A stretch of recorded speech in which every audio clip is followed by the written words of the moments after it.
Today we're going to be focusing on using your financial model to develop a plan for fiscal viability. We're going to talk a little bit about the difference at the very beginning between strategic planning and action plans, because I know that we've spent the last 2 weeks focused on strategic planning, and so we're going to talk a little bit about the difference between those two things. We'll go over the action steps and then go through our traditional polling. You may notice today that we've got a slightly new look to our slides. So in our effort for continuous quality improvement, we've added a polling question asking if you like our new look or not. So we'd love to get feedback. And so we'll ask that question. And then we're going to go through using your financial model to diagnose the problem.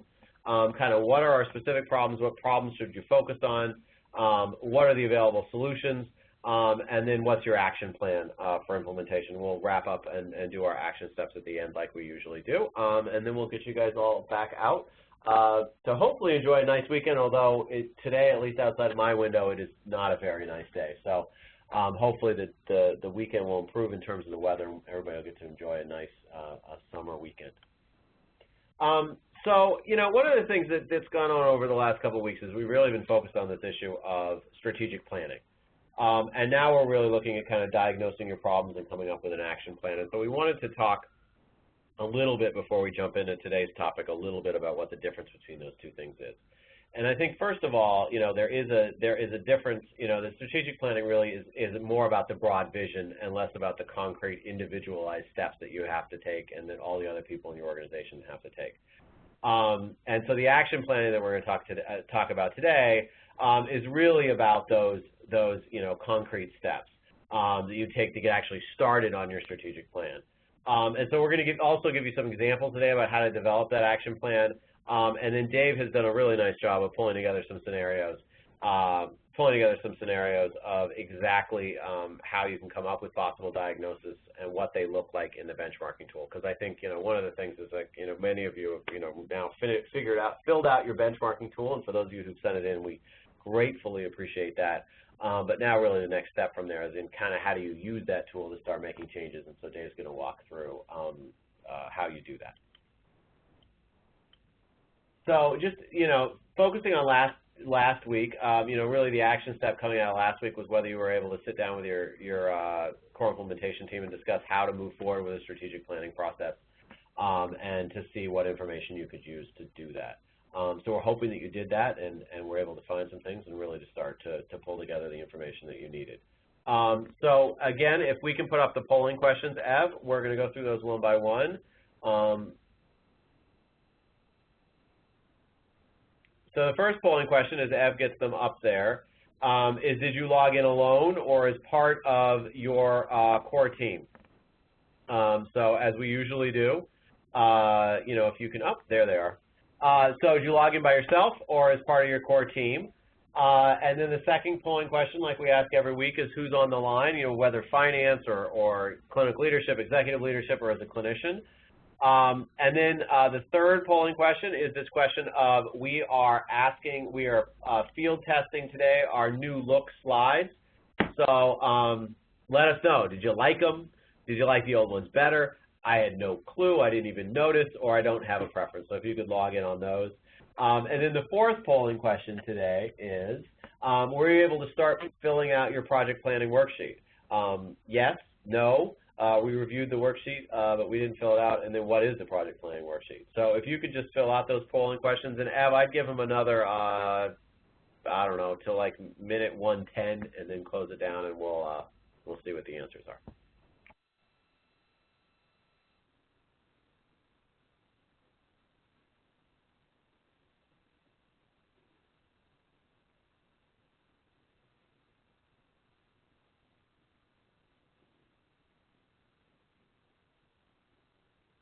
All right, Evan, if you want to shut that down, and we'll see what the answers are to the polling questions.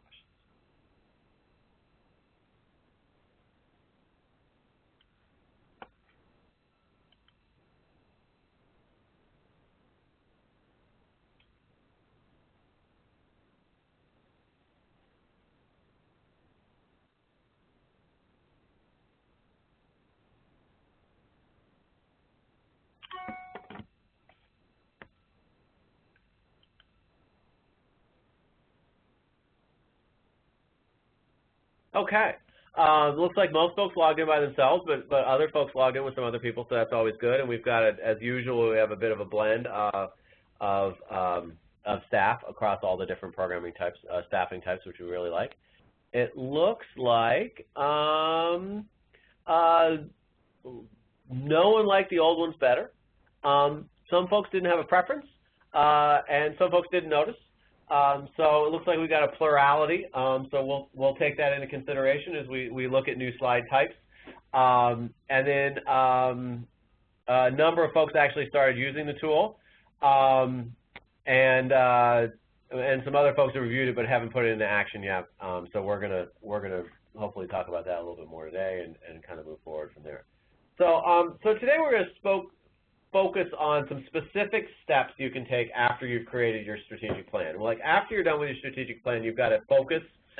You've got some very concrete project goals and objectives, and hopefully at this point you've got the resources that you need. So now you need to action plan and start to identify the following things. First, what are the specific problems within your key focus areas that you need to address? What are some of the available solutions to those specific problems? And then what are the immediate next steps to start to implement that solution? And I think this whole concept of immediate next steps is really very important. I think a lot of times what happens, and it certainly has happened to me when we try to implement new things, is there's so many things that you think you need to do, which is true, but that we often get bogged down in the details, and we don't spend enough time on focusing on what's the first thing we're going to do and what's the second thing we're going to do. And we get bogged down in what's the 47th thing we're going to do. So I think this idea of what are the immediate steps that you can take right now, which will really move the process forward.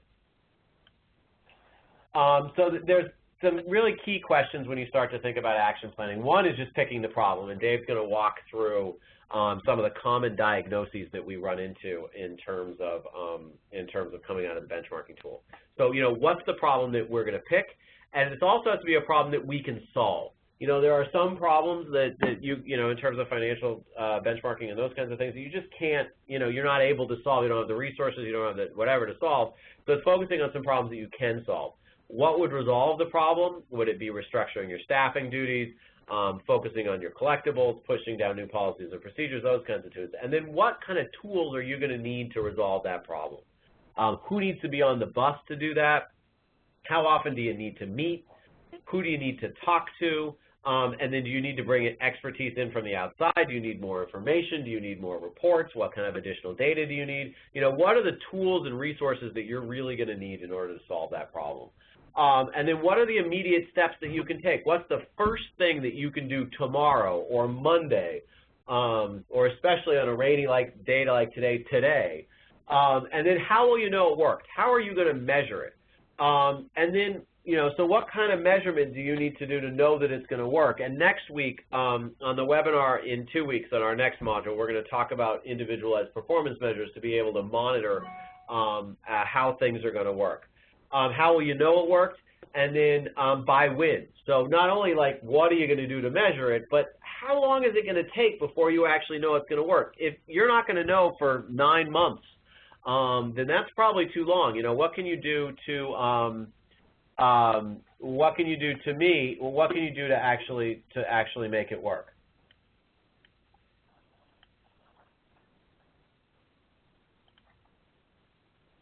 Okay. And so then the next piece is using your financial model to diagnose the problem. And some of the common problems, we've tried to get down to this kind of list of common problems, and this is where we're at this point. And I think this probably, will highlight, I don't know exactly, but, probably very high, 80, 90% of the problems that people are encountering. One is unrealized productivity, and in that, unrealized productivity, so you could get, staff could be seeing more clients, you could be, billing for more services. One is high indirect or direct care costs. It can go, both ways on that, and sometimes both.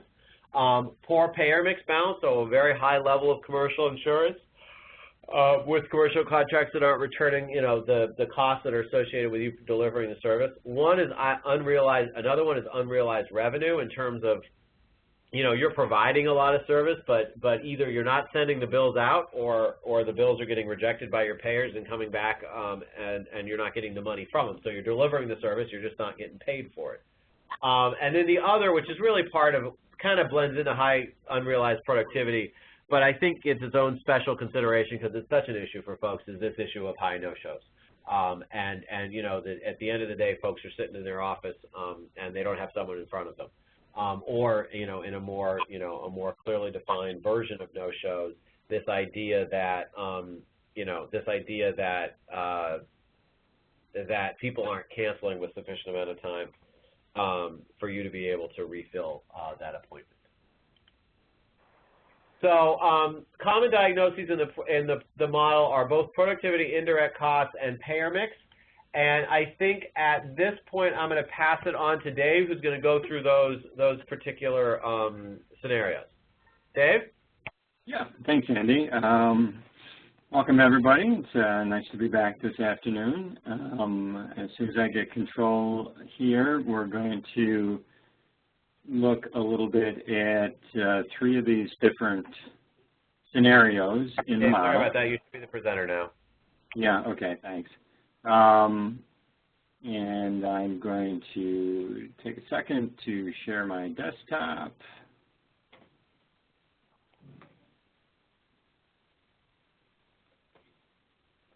One second, please, while this handoff takes a second to do. All right, let me move this over. Okay, you should be seeing a clinic benchmark model analysis. And the first thing, this is the model analysis tab. And as I said, I'm going to walk through the 3 different scenarios. And what I'm going to do is I'm going to walk through how I look at these models.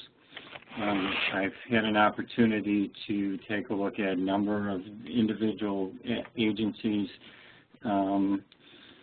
presentations.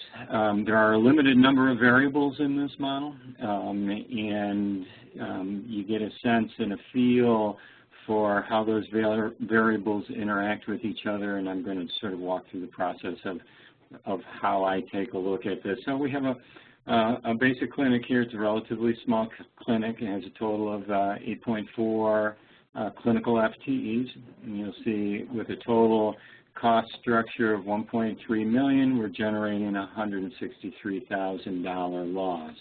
So relatively, for some agencies and some corporations, then 163 might be relatively small, but in relation to total cost structure, that's a fairly sizable loss.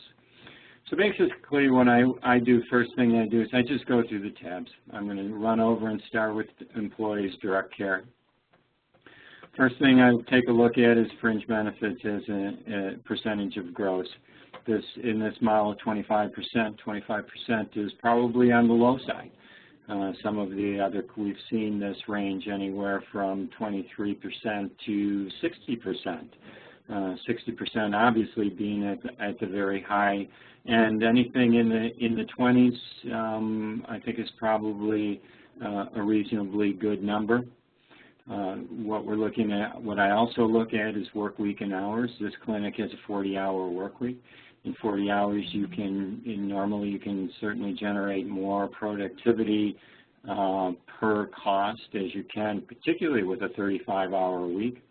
Some of the things that I see that are real killers would be a 40% fringe benefit in a 35-hour work week. Those are very difficult numbers to be able to manage. So I take a look at those 2. Those are relatively good. Actually, these are quite robust. And then the next thing I'm going to take a look at is for my clinical staff here is how much indirect care cost is in my staff that is able and capable of providing clinical services. What normally you see in this indirect care number is the amount of supervisory time that is taken that is allocated from a clinical staff and then taken out of their ability to provide billable services. You'll see here I have basically a half-time FT supervising 5 direct care clinical staff. that's probably a reasonable ratio to be looking at. It's different for every single clinic, but it is a variable that people tend to ignore or not look at really very closely. Normally what happens is that your clinical supervisors are those individuals who rise up in the ranks because they're very good clinicians. They're usually very good clinicians who can make their productivity numbers, and then we move them into supervisory positions, which is really, you know, it's an important thing to do. You need your good clinical staff, but what you end up then is that you're taking some of your higher producers and taking their time, some of their time, out of the ability to provide clinical services. So that's a number to take a look at. That's a relatively decent number. So I'm going to hop over to my fee-for-service contracted staff. What I'm going to look at also is your contracted staff. You're paying them per hour, the amount of indirect time in comparison to direct time. And you'll see what we have here is psychiatrists at 85% direct care. I see a lot of clinics putting 100% into that. Unless, in most cases, though, your psychiatric staff are reviewing part of the clinical team that may be reviewing care plans, signing off on in some supervisory environments, doing other non-billable work. So this normally is not 100% for people. If I take a look at that, that's relatively good. CPT units per direct care hour, that's probably a little bit low at 0.8. We'll sort of keep that in the back of our mind as we move forward and taking a look at the analysis.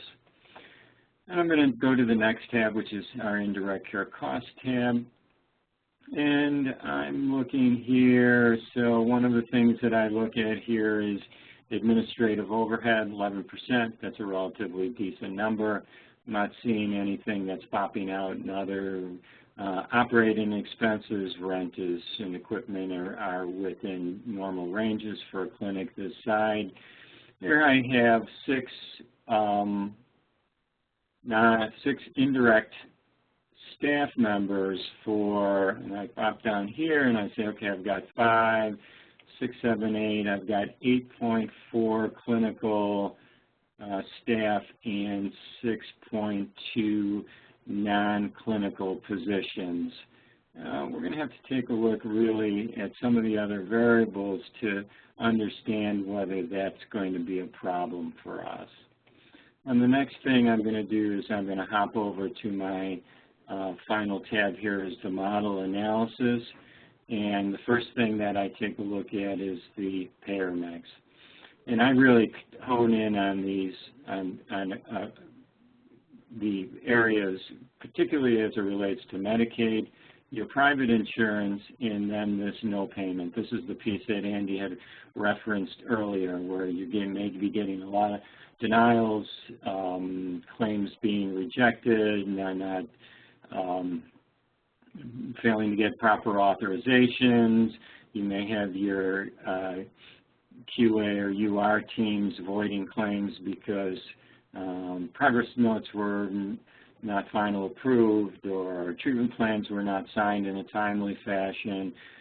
This at 3 is probably a little bit high. We'd maybe like to see numbers closer to 2. 1 would be really nice, but that's not, doesn't seem to be too much of a problem here. And of course, then the next thing I'm going to head over to here is the percentage of billable hours to paid hours at 50%. We really look for that number to be, we've heard anywhere from 58 to 62 or 63%. This means is that only half of the time that you're paying your staff, they're providing billable units of service. So this clearly is an issue as it relates to productivity. And then as I'm honing in on the productivity, I do remember that when I looked at my contracted staff, I was a little bit concerned about the 0.8 on the unit expectations for psychiatry. That's probably low. I think 1 to 1.2 is what we can see with good scheduling and proper management of patient flow through this position. So what I'm going to be then looking at with my team is that clearly what we can focus in on in this scenario is productivity. I'm going to do a little bit of a shorter version of some of the others. So that was a productivity. Let's go in and take a look at what might be a different scenario. So I'm going to, the boring stuff I'm going to go through, 25 and 40, that's really good. Dave, it's Andy. Can I, sure. We had a question come in which I'd just like to, sure. it's a good spot to ask. Somebody asked if their Medicaid rate and their Medicaid managed care rate don't match. Are APGs supposed to be making the Medicaid managed care rate match the Medicaid rate? They should be a match. Okay. Because Medicaid managed care should be paying the governmental rate. Okay. So those two numbers should be matching. Yes, not commercial, but just those two numbers. Right. So not the commercial, but if it's CPT equal to 1, so your downstate or upstate peer group rate is really the rate that, and they should be the same for managed and for regular fee-for-service Medicaid. All right. Thanks so much, Dave. Okay, no problem. So let's do a quick walkthrough here. These are the same numbers. Of course, we thought we were comfortable with those when we looked at them the first time. You'll see in this model scenario, we have our indirect costs here. In this case, I would guess that units of service is not going to be a problem because I have a unit of service CPT weight expectation for my psychiatry of 1.2. You'll see down here, I didn't mention this before, I have a 2.5 fee for service contracted social work staff. I'm paying them $45 for a CPT equivalent of 0.83, so my expectation is this staff is that they're doing equivalent of a 45-minute individual psychotherapy visit, and we're reimbursing them $45. So those are really looking pretty good. My indirect, this is the same, 11% here. The ratio, again, the ratio of your non-clinical staff to your clinical staff, this actually is a little bit high, but it's in this scenario when we hop over to here and try to isolate where the main problem is, it doesn't seem to be an issue. Sorry, that what I failed to also talk about in the previous analysis is this number here, which is the direct care as a percentage of total cost. So if this ratio here in my indirect care tab, that is that I had many more clinical staff than could be, or non-clinical staff that could be supported by the clinical staff that we have in the program, that's when you'll see this number moving, and that number will be 57% is a relatively good number. And when I hop up here to my billable to paid, 57.4, could be a little bit on the low end, but it's not bad. It's certainly up to where we would hoping people could meet. But when I bop over to here, in terms of the payer mix, a couple things jump right out at me immediately. The first thing is an 8% no payment rate. That means 8% of all the visits that we are providing, we are generating zero revenue for. That is a very high number. The other number that I look at all the time is the Medicaid and Medicaid managed, and in this case we have 49%. I have not seen many models that are able to return fiscal viability with a Medicaid and Medicaid managed care percentage of this nature. The cost structure has to be driven down really very far for you to be able to manage what is, in this case, 36% of the units of service being paid at $72. You look down here into the summary, it's costing us $111 to provide the service. 36% of them are at 72, and 8% of them are at 0. Very clearly, this payer mix balance is what is driving the $141,000 loss here. And let's do one other quick one. And in this case, we have $173,000 loss in this clinic. Cost structure is a little bit higher, so we'll go through our normal process. So first thing that I'm looking at here is that my indirect cost to direct cost ratio for my employed staff is pretty high. That means that I have 1.15 supervisors for every 4.35 direct care staff. That's a fairly high ratio, and that would lead me to have some concern that maybe what we're doing is moving a little bit too much of our clinical capacity into indirect care costs and therefore non-billable costs. So I'm going to hop over then. We'll take a look at fee-for-service. I'm at 1.2 and 0.83. Those are good numbers. My ratio numbers here is good. I'm happy with that. Indirect care costs, now remember what we were looking at before is some of the operating costs. Those are similar, 11% is low. Well, let's look at what happened here is that I have 8.5 indirect care FTEs, and I have 7.5 or 7.7 clinical staff. Well, what we have now is we have a higher number of staff providing non-clinical support than we have clinical staff. That's really not a sustainable ratio. And you'll see in this analysis I've got 4.5 support staff, a clinic director, administrative assistant, a full-time trainer. So I would guess that then when we go over to take a look at the model analysis, when I take a look at this number, the direct care as a percentage of total care, of total cost, 52%. So what we're basically saying, for every dollar we spend, only 52 cents out of that dollar is going into providing direct care to our clients. We have good payer mix here. We have a good productivity going on. So it's clearly what we are looking at in this scenario is the direct care costs of being out of whack with your direct care costs.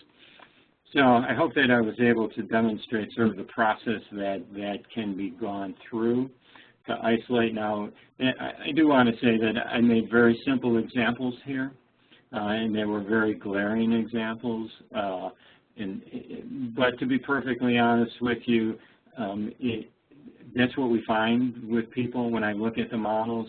It's not always one thing. For some clinics, it's a little bit of this, a little bit of that. But I did try to focus on the areas that we really see where a majority of the problems are, and where I would really advise as you take a look at your model to key in on, and that's cost, that's productivity, and that's your payer mix. So we're going to circle around. Andy's going to do a little bit more of the presentation, and then I'm going to come back and we'll take each of these examples and show how you can use the Quick Analysis tab to start fleshing out what some of the solutions might be. So let me give this back to Andy. 1 second. I'll make you the presenter, Andy. All right. Hold on 1 second. Okay. There we go. All right. Thank you very much, Dave. And, okay, so now we've got a sense of kind of like what some of the common problems are and how those things might show up in the benchmarking tool. Okay. So I think, some of the things that we've talked about a lot, and for those of you who are part of the BEEP collaborative, some of this will be familiar, but, just in terms of developing an action plan, some of the simpler steps that you can just kind of want to think about as you do that. The first thing is just really choosing a simple problem that's within your control. targeting a problem that doesn't require system-wide changes to begin with. Now, that does not necessarily mean that at some point during this process, you may need to target some problems that have system-wide changes, but to start with some things that are within your control.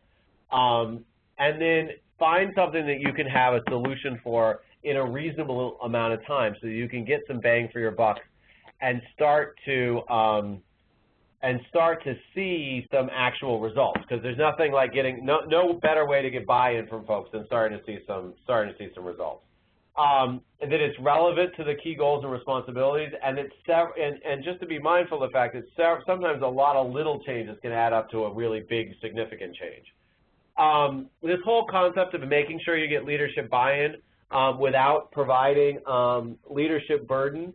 And that's the idea, and I think Peter, when he did the strategic planning thing, talked about this a little bit. The idea of walking into the CEO's office with not only the problem, but also some potential solutions and exactly concretely what you need from them. And then think through what the unintended consequences of this are going to be. I think one of the easiest things to think about is like as you drive down your no-show rate and as you drive up the number of clients that people are seeing each individual day, this whole concept of collaborative documentation kicks in, because one of the unintended consequences of people seeing more clients in a day is they have less time to do paperwork, so you really need to find a way to deal with that. And then be very, very clear and concise. This idea, and Justine likes to say this because she's younger than us, but the idea of being able to describe what you're trying to do in a tweet, to be able to do it really, really quickly and easily. And then don't get frozen by the magnitude of it. Do something very quickly that can gain momentum, and then start with one concrete thing so you don't kind of get overwhelmed by the fact that there's so many other things to do. And I think one of the things that Dave showed us in some of those models is there are some things where there are some relatively straightforward issues that you can work on without getting bogged down in every one of those numbers on your sheet. So picking a couple of them and really starting to drive down those. So one of these ideas that we like to use are these ideas of visual frameworks, because they help structure your thinking, and they also allow you to kind of spark some conversation. So I'm going to show one of the ones that we like, and I think we may have used this before, but is this kind of two-axis framework, and this comes from Chris Copeland, and I think it's been really helpful and for me and for others in terms of what you can do. So one axis is things that are high impact versus low impact. So things that are likely to have a big impact on your bottom line versus things that are going to really not do that much. The other is things that are difficult to implement and things that are easy to implement. So what you're really hoping for, the sweet spot thing, is for things that are going to have a relatively high impact and be easy to implement, as opposed to things that are going to be difficult to impact and have a low. If it's going to be difficult to do and it's not going to have a big impact, then you may not want to start with that, or may not want to focus on that at all. But if it's something that you can have a high impact and is relatively easy to implement, then that may be a place where you want to start. And one of the things that agencies have been doing is one of the things that they've been doing is changing their payer mix, and a lot of agencies have stopped taking commercial insurance. So relatively easy change to make, but it can have a huge potential impact on your bottom line. And then another kind of concept that we like to think about is this idea of buckets. So assigning your problems to buckets. So the first bucket is things that you just absolutely cannot ignore. If your no-show rate is 50%, then you really, really can't, you have to deal with that today. Things that can be ignored but shouldn't be ignored is that middle bucket. And then the last bucket, bucket C, is the things that you can ignore. They might be a problem, you might not like them, but you can ignore them for now. And then and we keep coming back to this issue over and over again, but I just think it's really important to emphasize, is to prioritize problems that you have control over. If you can make a dent in that problem with the resources that you have now, you're a lot more likely than if you have to get buy-in from a number of other folks and really move the system. And then also this whole concept of not trying to solve everything all at once. Because if you try to solve everything all at once, the likelihood is you're going to get bogged down and just kind of get stuck and end up not solving anything. So with that, I'm going to hand it back to Dave, who's going to kind of walk through some of the potential things that you can test out using the quick tool. Okay, thanks, Andy. Let me get my desktop back here. 1 second. One of the things that I'm gonna be showing and fooling around with here for you right now is the quick analysis, and this is a tool that we showed very early in the. Dave, while you're going into that, there was a question. Dave, while you're going into that, there was a question that came in that was on what would be a healthy rate of direct care percentage? So the direct care is total percentage of cost. What would be a healthy rate of that particular number? Well, I think that for funders and payers, and they would like to see that being very high. I think from a fiscal viability standpoint, I think around this 57, 62, that's probably a pretty decent number. It's not a number that we've really benchmarked. It would be interesting to take a look at that. I know we have the data from individual, but I think that you have to be, your direct care cost has to be above 50%. And it should be well above 50%. I think in the models here that we've been playing with, we've been seeing around 57, 60, somewhere in that. Now, it becomes difficult in some scenarios, and it may fluctuate from time to time.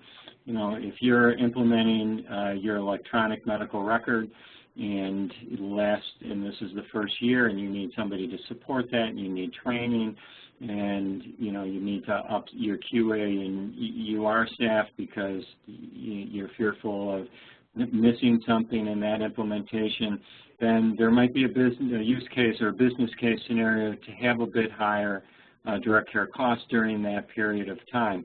But if there's nothing unusual that's going on, then north of 50 and as far north of that as you can push it, and still have the support to your clinical staff. A point that Andy made is, as you start driving down your no-show rates, collaborative documentation comes into play, but also workflow issues come into play. As your clinical staff is more and more involved in providing clinical work, they're less likely to have time. If you've got paper charts of pulling records, making copies, doing follow-up phone calls. I see some clinics are moving to something called sort of a clinical assistant, a staff or supports to a group of clinicians to be able to do some of those things. Early on, some of the modeling that we showed people is sometimes you have to spend a little bit of money to make a little bit of money. So sometimes providing those kinds of supports and resources to your clinical staff and allowing them to increase their productivity, the gains that you get in productivity certainly outweigh some of your other costs. So that's a consideration that you may want to be making. So let's go over here first and let's see what our problem was. I can tell right from the beginning of the model analysis, we had a $163,000 loss, and we had the percentage of billable hours at 50%.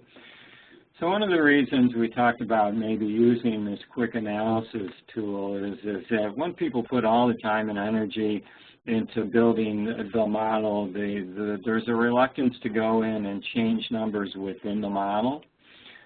Fear for maybe losing a placeholder, making changes and forgetting about them, and then corrupting the integrity of the model as they put it together. So we put together a quick analysis tab that allows us to fool around and play, as Chris Copeland would say, play in the sandbox a little bit. Really don't have the time to go through this in its entirety of how it's put together. But it does allow you to enter values that mimic your actual standing over here. And what I'm going to do is I know my unit of service is a problem here, so I'll go in and take a look at, here's the percentage of billable hours to paid hours. That is 50% set in the model. Let's see what, and also, if you remember, my consultant was at 0.83 FTEs per hour.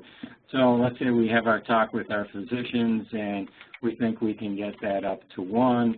If I make that change here, you'll see that it had a pretty significant impact. Let me go back and show you that. It had a $179,000 loss. I'm going to want to move my physicians up from 0.8 CPT per hour to 1 CPT per hour, make that change. That has a huge significance. The physicians are a high cost within your organization, and that movement, I'm sorry, I made it in the wrong place. Let's see, 1, okay. I'm sorry, did not have as much of an impact. I made the change in the fee-for-service consultant. Although you could look at that and say, okay, we're paying our fee-for-service consultants for $45 for a CPT of 0.83. If I paid them $45 for a CPT equivalent equal to 1, and I up my consultants by 1, suddenly I'm within shooting distance here. We wanted to keep this here at 0.83. Then I can start saying, okay, what does my percentage of billable hours to paid hours need to be? Say I think I can get 54% right off the bat, and it's down to 76. And I can go back to my fee-for-service staff, and I think 1 is reasonable. So we talked about I have a small change in increasing the productivities for our physician.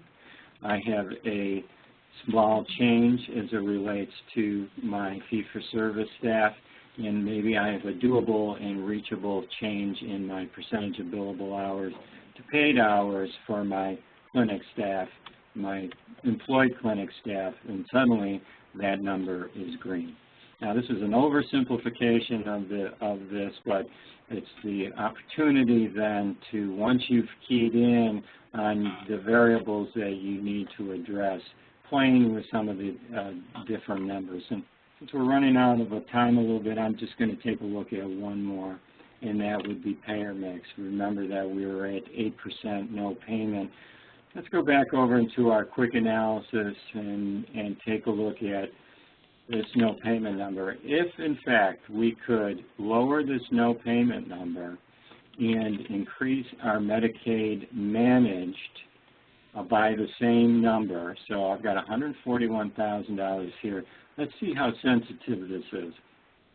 Let's say we can drive this down to 2%, and then increase our Medicaid managed. Look at that. We went from an 8% up, $141,000 and then by driving down our no payment amount by just 6%, or down to 6% down to 2%, we're already at 138. That's doable. That's doable. And so let's say, okay, let's see what happens if I can get this down to 34. Well, that's not going to have as much of an impact, but you can then start playing with what you need to get to be able to get your payer mix and get yourself back to your back to viability. So one of the things then is, as I'm passing this back to Andy, is to diagnose the problem and then go into the quick analysis, and without corrupting the integrity of your model, begin playing with solutions and something that you can land on and move forward. And I hope what we were able to show is that sometimes a couple little changes that affect a smaller cohort of staff can have a really very sizable impact on your fiscal viability. Andy? All right, thanks so much. All right, thank you so much, David. I think that's really helpful in terms of understanding exactly what kinds of concrete things you can do to actually make an impact on that. And here are kind of just some things that now that you have the potential solution, just some things that you may want to consider. Is the solution smart? And we actually have a worksheet that Justine can send around to folks. It's, is it specific? Is it measurable? Is it attainable? Is it relevant? And what's the time frame? We've talked through all of those things in a little more detail. And then this idea of, what tools are needed, who needs to be involved, and what other information expertise. And then again, this whole issue of kind of what's that immediate next step and how are you going to know that it's worked. Finally, this idea of, developing a plan and then running this plan by some of the key stakeholders that, one, are going to need to buy in, and two, are going to need to, that are going to be able to provide you with good advice about whether the viability of that plan is really there. So, you know, develop the plan, run it through some key stakeholders, focus on getting their buy-in and their help in making these changes, and then make whatever adaptations you have to the plan before you need to get started. So really kind of just in review, walk through your actions plan, brainstorm as much as possible in looking at these key problems and figuring out, you know, what the problem you're going to focus on, picking something that's very simple, identify the solutions to that problem, and Dave's done a very nice job not only in terms of helping us identify what the problems are, but what are some of the solutions to that problem. Model those solutions out through the quick analysis tool to really allow you to see whether what you're proposing you're going to do is actually going to have the impact that you want. You know, if it is, then you're in good shape. But if it's not going to have that impact, then you may want to, you know, look at other options. Create a very concrete plan to implement that solution, get feedback from it, from key stakeholders and whether that's going to be viable or not, and then finalize that plan. And then with the action steps, you know, we'll jump on to the polling questions, and Evan, if you can bring those up, that would be great. The polling question, the first one is, do you feel equipped to identify the problems from your benchmarking tool? Can you kind of walk through that process at this point that Dave outlined, and be able to identify what those problems are? Second, do you think you can convert that diagnosis into a plan? So now that you've identified the problem, can you convert that diagnosis into a plan? So if you can just identify those problems, and then we'll go from there. And so, Ev, give them another 20 seconds or so, and then shut it down, and we'll see what those problems are.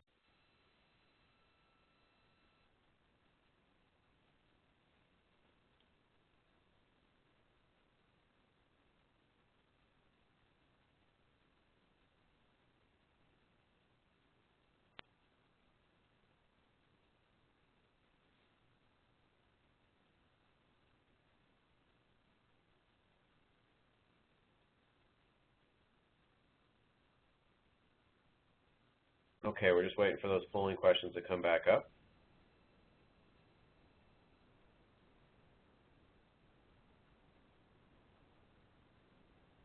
Okay, so most people feel that they can identify the problem, and the vast majority of folks feel that they can also convert that diagnosis into a plan, which is great. Okay, so the action steps, you know, going forward for Module 10 are pretty straightforward. One is to identify the primary problems from your benchmarking tool and figure out that plan. And then the next Module 10 really does focus on the whole issue of developing the things to measure that plan once you've implemented it. So just in wrapping up, we had our thing today.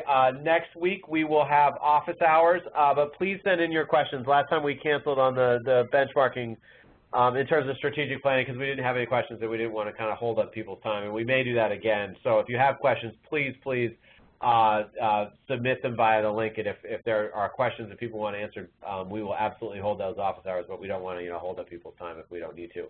Module 10 coming up is developing your personalized indicators, and we'll work on that next time. And then, of course, we have the office hours immediately following that. And then we also have two upcoming supplemental trainings. One is facilitating successful team meetings on July 26th, and then we're working on tools and strategies that manage productivity goals. Had to be rescheduled, and we will send out a notice on that before we are done. So if you have any questions about your data submission, please send them to Justine. And if you are still submitting that data, please send it to beam@ccsi.org. And you, of course, as hopefully everyone on this call knows at this point, you can always download the benchmarking tool at ctacny.com. Here's all our usual stuff. Please, if you have questions, submit them on the following link at Qualtrics, and reach out to Justine with any questions, and note that Justine has a new extension.